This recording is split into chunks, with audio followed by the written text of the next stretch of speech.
Ante las mareas de todos los días,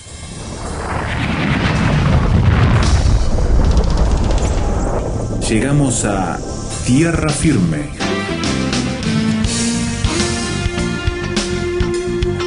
Diálogos de actualidad con Salvador de Lutri.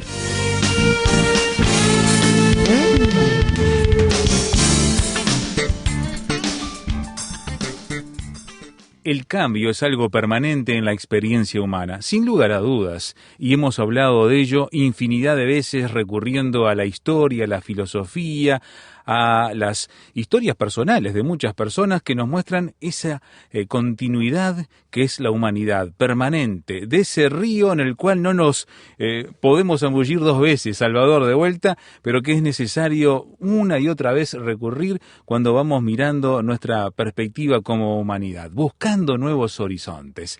Así estamos en este 2021, todo el mundo buscando qué cambios se pueden dar que resulten positivos para la humanidad. ¿Cómo lo ves vos? Bueno, yo estoy mirando mucho de estos profetas del futuro inmediato, ¿no?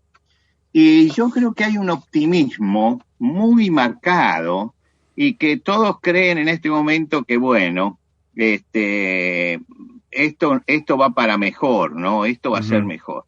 Pero sobre todo, aquellos que hablan desde el punto de vista empresario, ¿no? Ajá. Que es un ángulo particular el que tienen con respecto a la realidad. Yo estaba leyendo un escrito que está en internet también, hablando de las tendencias hacia dónde vamos, y por ejemplo uno de los párrafos dice: nunca regresamos a la guillotina, ni a las cavernas, ni a la esclavitud abierta y aceptada. Uh-huh. El mundo siempre está en transformación, adaptación y renovación. Ahora, yo digo, esa es una cosa que todos sabemos, que claro, el mundo está siempre en transformación, adaptación y renovación. No hacía falta una pandemia para que este mecanismo de la sociedad esté funcionando. No somos una sociedad estática, siempre nos transformamos, nos adaptamos y nos renovamos. Uh-huh. Hay dinámica. El asunto es que lo compara esto a las cavernas, la guillotina o a la esclavitud abierta. Sí, sí. Y ahí ya me deja pensando, ¿no? Porque entonces quiere decir, no vamos a ir para atrás, vamos hacia adelante. Uh-huh. Y en general, cuando nosotros pensamos en ir hacia adelante, vamos de lo peor hacia lo mejor. Claro, es una visión que la vida va progresando hacia un ideal. Es el ideal del progreso humano, ¿no? Sí. Bueno, ese ideal es muy típico de la cultura occidental, ¿no? Que es incapaz de ver que la palabra progreso no siempre es positiva, ¿no? Y ese es el problema que tenemos en este momento. Por supuesto, por ejemplo, tomemos el ejemplo que nos ponen delante. No regresamos a la guillotina. Bueno, perfecto, no regresamos a la guillotina. La guillotina, sin embargo, el hecho de no regresar a la guillotina no la podemos ver como algo optimista, ¿no? Para nada. ¿Qué era la guillotina? La guillotina fue el perfeccionamiento que los franceses hicieron en la Revolución Francesa de algo que ya se usaba en el pasado, ¿no? Se calcula que en el siglo XIII ya había países, ya había culturas y pueblos que tenían un sistema muy parecido a la guillotina. Pero Guillotín, que es el padre, digamos, de la moderna guillotina, recomendó en la Revolución la utilización porque decía que era un método más humano para ejecutar a un prisionero. Quiere decir que pasamos del hachazo que le daban los romanos a los rebeldes romanos, ¿no? Porque la cruz era para los que no eran romanos, pero cuando un romano tenía que ser ejecutado era un hachazo en la cabeza, ¿no? Pasamos de eso a un sistema donde la tecnología nos fue permitiendo hacerlo esto artesanalmente, pero mucho mejor de lo que era. Un trabajo, digamos, artesanal todavía, porque ¿cuánta gente guillotinó a la Revolución Francesa? Se calcula que eran entre 16.594, alrededor de esa es la cifra. Quiere decir que podemos decir que eran 16.600 guillotinados, ¿no? En un espacio amplio de tiempo, digamos en unos 7, 8, 9 años. Ahora, el sistema Guillotín lo promovía diciendo que en un parpadeo se decapita a la persona que no siente más que frescura. Ahora, los que han visto guillotinar dejan otro tipo de testimonio. Y hay que recordar que la guillotina no terminó con la Revolución Francesa. El último guillotinado en Francia fue en el año 1977. Muy reciente. Muy reciente, que se llamaba Hamida Hamdoui. Era un hombre que en Marsella había matado a una joven, la había explotado primero, después la torturó, la mató, y a los 5 días de haberla matado lo descubren.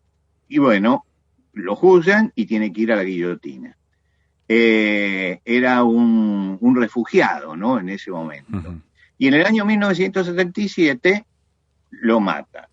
Ahora, yo puedo decirte dos cosas de esto. En primer lugar, que queda el testimonio que nos da la jueza que tuvo que presenciar eso, ¿no? Porque el Tribunal Superior lo condenó a muerte. Entonces, la jueza cuenta esto como un método bárbaro, ¿no es cierto? Bárbaro, tremendo. Ahora, yo alguna vez conté en el programa Tierra Firme que yo estuve al lado de la guillotina. Mirá. De la guillotina que se usaba en París. Y estuve al lado porque tuve, no sé, creo que iba a decir la suerte o la desgracia, ¿no? De que llegué al Museo d'Orsay en un momento en que había una gran exposición de métodos de tortura y de ejecución. Es decir, un sector del museo estaba destinado a eso. Y entonces, por curiosidad, entré y vi todo eso. Ahora, cuando llegué a la guillotina, yo estuve al lado. Te puedo decir, estuve a menos de 1 metro de la guillotina. Y estaba solo con mi esposa mirándola. Se me heló la sangre. Porque mirarla desde abajo y mirar hacia arriba, la hoja esa tremenda, gruesa, que se corta la soga y cae para cercenar la cabeza, y mirar el lugar donde se ponía el prisionero, y mirar el canasto donde iba a caer la cabeza, y mirar el lugar donde quedaba el cuerpo decapitado. Todo eso te hiela la sangre. Ahora, no vamos a volver a eso, por supuesto. Pero resulta que en el siglo XX tuvimos las cámaras de gas y lo que era el trabajo artesanal se transformó en un trabajo en serie. Industrializado, ¿no? Sí, lamentablemente. Industrializado. 6 millones. Entonces yo digo, ¿podemos pensar que el progreso va siempre para adelante? Es decir, hemos progresado porque dejamos la guillotina y se usa la silla eléctrica o la cámara de gas. Yo creo que esto es algo que nos tenemos que quitar de encima, creer que cuando salgamos de esta pandemia el mundo va a ser mucho mejor. No creo que vaya a ser mucho mejor, creo que el hombre sigue siendo el hombre, ¿no? Entonces, cuando nosotros pensamos en relación a esto, yo creo que tenemos que ser muy cautos, ¿no? Muy cautos. En cuanto a la esclavitud, dice, bueno, no va a haber la esclavitud abierta, pero el trabajo esclavo existe hasta el día de hoy. Las grandes marcas, no voy a decir ninguna marca, porque no quiero ni hacer publicidad ni tener problemas, pero, por ejemplo, una gran marca de zapatillas, para poner un ejemplo, fabrica en países no del tercer mundo, del cuarto mundo, y vende en el primer mundo. Pagándoles los trabajadores, una miseria, sí. Los trabajadores, a lo sumo, los mejores pagos pueden llegar a cobrar $16 al mes. Estoy hablando de los mejores, hay otros que trabajan por 8 y por $7, ¿eh? Ahora, cada par de zapatillas cuesta $60, claro. ¿No? Entonces el hombre sigue siendo el hombre y termina la pandemia y esto se va a acabar. No se va a acabar. Y En Salvador, nuestros países. lo vemos también ahora mismo con el manejo de la vacuna, ¿no? La carrera feroz por ser el que más vende para obtener mayor rédito con el producto que se está ansiando por todo el mundo, ¿no? Sí, y se politizó y por otro lado, por ejemplo, los países como los latinoamericanos, digamos, no sé cómo llamarlos, del tercer mundo tenemos que llamarlo, Mm. no tenemos muchas veces la capacidad económica para comprar todas las vacunas, ¿no? Pero compramos una parte. Pero África no tiene nada, Claro. no tiene nada, no puede comprar. Entonces tenemos que tener en cuenta que esto sigue. Entonces cuando me mandan los centros de empresarios diciendo el mundo va a ser distinto porque ahora vamos a trabajar desde casa, ¿m? Yo me agarro la cabeza. Digo, no va a ser distinto. El mundo va a seguir siendo lo que es. Lo único que vamos a tener es un mundo peor, no un mundo mejor, un mundo peor. ¿Por qué? Porque ahora el hombre, las grandes empresas, van a librarse de tener esas grandes superficies dedicadas a oficinas. Claro. Y se van a repartir en la casa de su personal, dándole, por supuesto, algún beneficio mayor. Pero ¿quién se va a beneficiar más con este sistema? Es la empresa, son las grandes empresas. Entonces, ¿qué es lo que va a pasar? Que cada uno va a trabajar en su casa. Ahora, ¿esto es la felicidad o es el aislar al hombre por completo y mantenerlo esclavo ante una máquina dentro de una casa durante toda su vida? Uh-huh, uh-huh. ¿Por qué? Porque cuando yo salgo a trabajar y voy hacia algún lugar a trabajar, se produce allí un contacto con la sociedad porque tengo que tomar un vehículo, estar con gente. Llego al lugar y tengo amigos que trabajan conmigo y establezco una relación y llega el momento del almuerzo y salimos a tomar lo que sea juntos y eso se acabó. Uh-huh. El hombre ahora está metido dentro de su casa. Claro. ¿Cómo va a afectar esto a la familia? ¿Cómo va a afectar al hogar? No es la felicidad lo que nos están proponiendo. Lo que nos están proponiendo es la abolición, como dice C.S. Lewis, la abolición del hombre. Uh-huh. Porque el hombre es todo eso. No podemos reducirlo a lo que se quiere reducir en este momento. Y creo que allí está el problema. Y por otro lado, leo por allí, el mundo está viendo este año como un nuevo inicio. Yo no lo veo como un nuevo inicio este año. La verdad es lo que lo veo como una continuidad del año pasado, ¿no? Sí. Con los mismos problemas agravados, sí. Un renacimiento. ¿Uno ve algún renacimiento alrededor? No.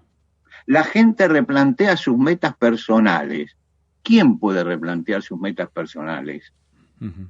Ahora me dice que replanteamos las metas personales de trabajo, de salud, de dinero y espirituales. No entiendo, realmente no entiendo. Uh-huh. ¿No? ¿Por qué? Porque vienen grandes oportunidades para satisfacer todos esos requerimientos y cambios de pensamiento. Yo veo un mundo cada vez más pobre. Veo una sociedad que ha parado por la pandemia y sus economías han caído. Y donde la gente que tiene más plata como que acumula todavía más, ¿no? Todavía más, sí. Es decir, acá hay grandes diferencias. Y por otro lado se habla de un nuevo inicio con valores más reales. ¿Y cuáles son los valores más reales? Yo creo que este es el problema que nosotros estamos viviendo en este momento y parece que no nos damos cuenta. Que el mundo va a cambiar, pero que no podemos plantear un paraíso. Ahora, no es que yo sea derrotista, es que trato de ser realista, trato de ver las cosas como son. Uh-huh. Y cuando uno trata de ser realista frente a todo esto, uno dice, bueno, pero se van a transformar los comportamientos del hombre, se van a transformar los comportamientos de la iglesia.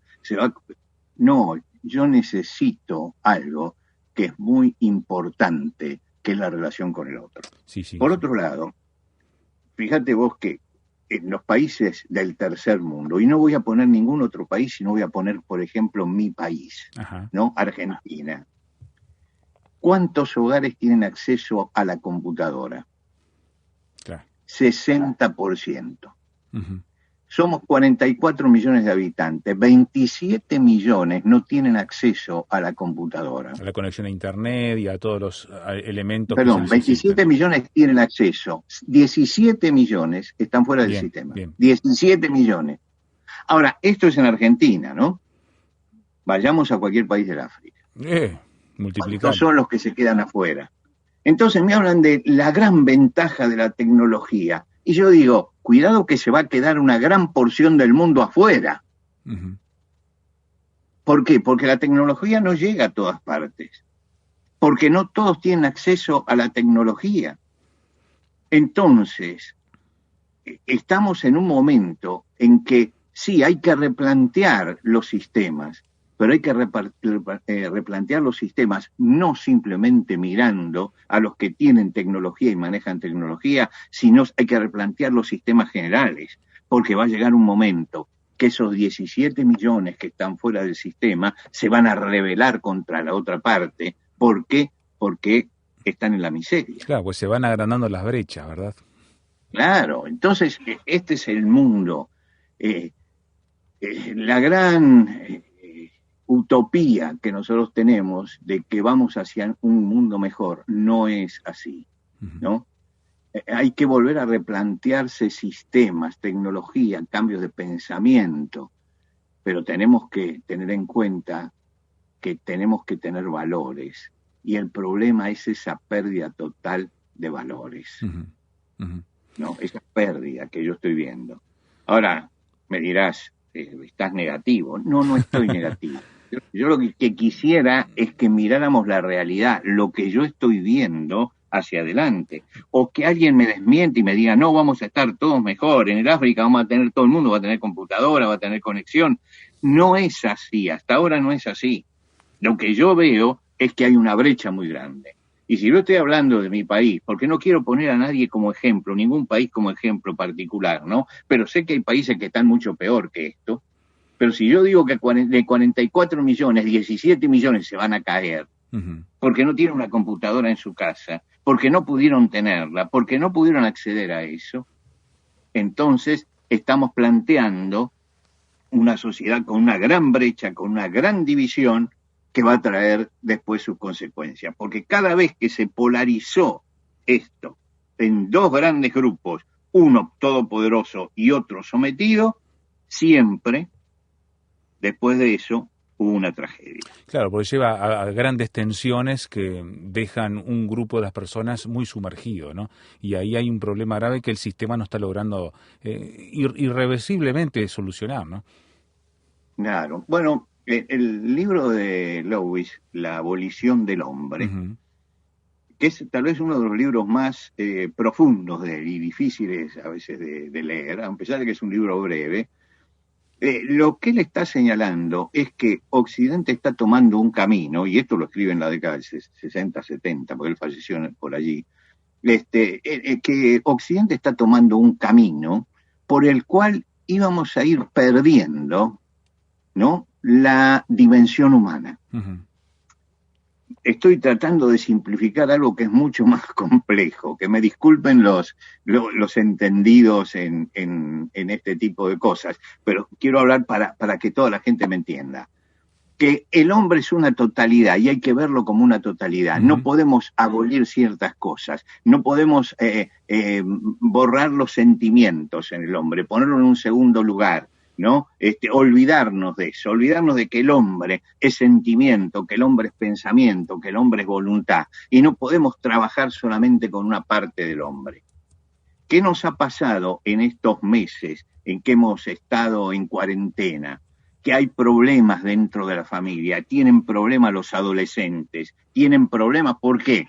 Porque es fácil decirle, mire, quédese en su casa, y aunque usted tenga de comer y todo, le falta algo, que es el contacto con el otro, que es la libertad de poder relacionarme socialmente, y eso es tan importante como tener que comer. Entonces no podemos llegar a un materialismo tal que nos olvidemos de que el hombre no es solamente la comida y la bebida, sino también que es un ser que siente, es un ser trascendente, es un ser que necesita del otro y que necesita de la eternidad y necesita una respuesta por allí. Y eso es lo que se está olvidando. Entonces todo pasa por un materialismo que está metido dentro de la mente de los que hacen todas estas elucubraciones acerca del futuro, que nos dicen que las empresas van a estar mucho mejor, y no lo dudo que van a estar mucho mejor, pero le digo, pero la humanidad va a estar mucho peor. ¿Por qué? Porque se ha olvidado que el hombre tiene necesidades no solamente físicas, sino también necesidades emocionales. Necesitamos encontrarnos con el otro, necesitamos tener amigos, necesitamos compartir no solamente con nuestra familia extendida. Necesitamos todo eso. Y el hombre necesita eso porque es un ser emocional. Y necesitamos encontrarnos en la fe. ¿Qué vamos a hacer? ¿Se van a cerrar las iglesias y vamos a mandar todo por Zoom o por WhatsApp? ¿Hasta cuándo es tolerable eso, no? ¿Hasta cuándo? ¿Hasta cuándo? Llega un momento que no lo tolero más. Aquí en Buenos Aires se están abriendo lentamente algunas iglesias. La nuestra, la iglesia donde yo me congrego, se abrió. Y es impresionante cómo viene la gente por esa necesidad de estar presente. Uh-huh. Yo estoy asombrado de eso. Estoy asombrado de cuando termina el servicio, las cosas que dice la gente acerca de lo importante que era encontrarse con el otro, buscar al otro. Uh-huh. Y eso que todavía no nos podemos abrazar a la distancia.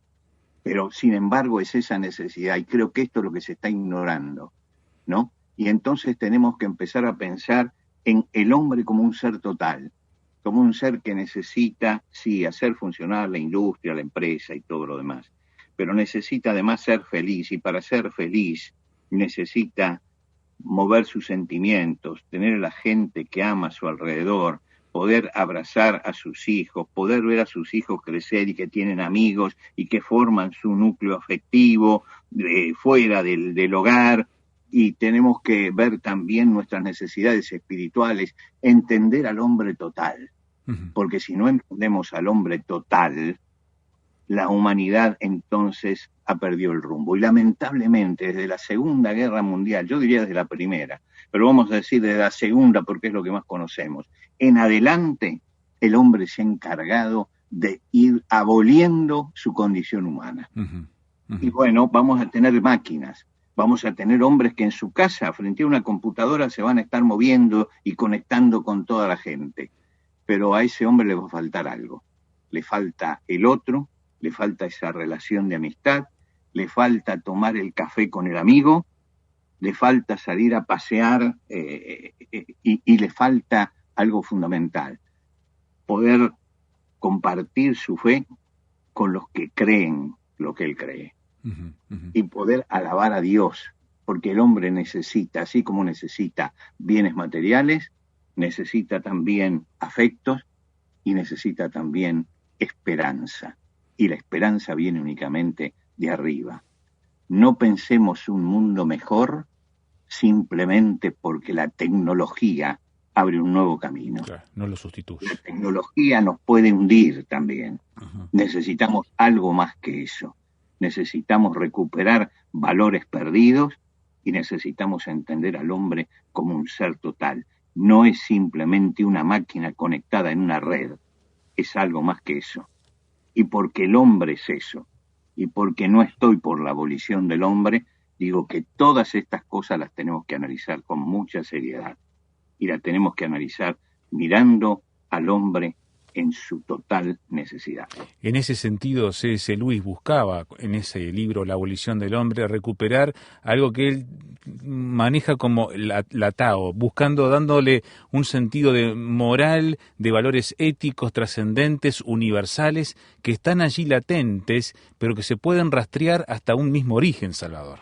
Sí, bueno, justamente eso, él tiene en la última parte del libro, tiene una lista breve, simple, es la que él hizo, pero muy, muy elocuente, de cómo ciertos valores se repiten en todas las culturas.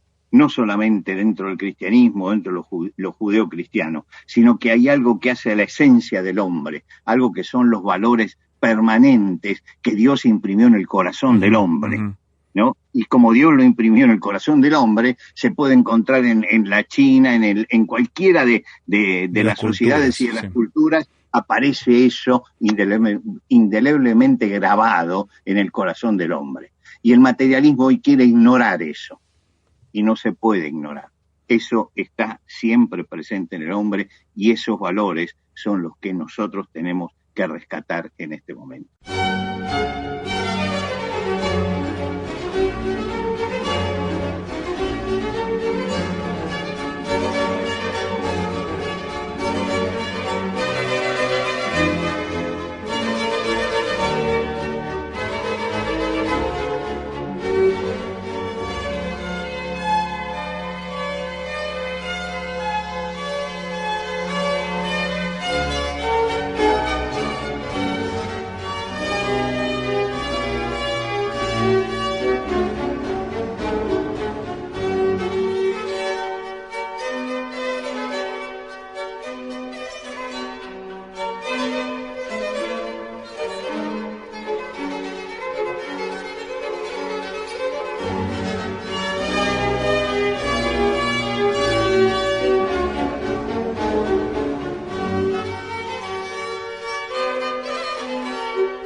Lestro Armónico, Inspiración Armónica, es una colección de 12 conciertos de Antonio Vivaldi del año 1711. De allí escuchábamos el Allegro del 8º concierto en la menor para 2 violines y cuerdas. Ahora le preguntamos a usted, ¿podemos hablar de un mundo mejor dado el contexto en el que nos encontramos? Salvador de Lutri nos planteó el desafío de pensarlo y buscar una respuesta trascendente dándole a Dios el lugar que corresponde en nuestra vida. ¿Y usted qué opina? Puede hacerlo por mensaje de texto o WhatsApp a este número, +, 598 91 610 610. Va de vuelta. +, 598 91 610 610. También encuéntrenos en internet, tierrafirmertm.org, donde podrá escuchar nuevamente el programa, donde podrá descargar este audio, donde podrá compartirlo también con otras personas y encontrar toda la biblioteca digital de nuestro programa. Y de allí la conexión a las redes sociales. tierrafirmertm.org. Continuaremos en este recorrido de nuestra sociedad, el mundo y la cultura actual, buscando pistas para encontrarnos nuevamente en Tierra Firme.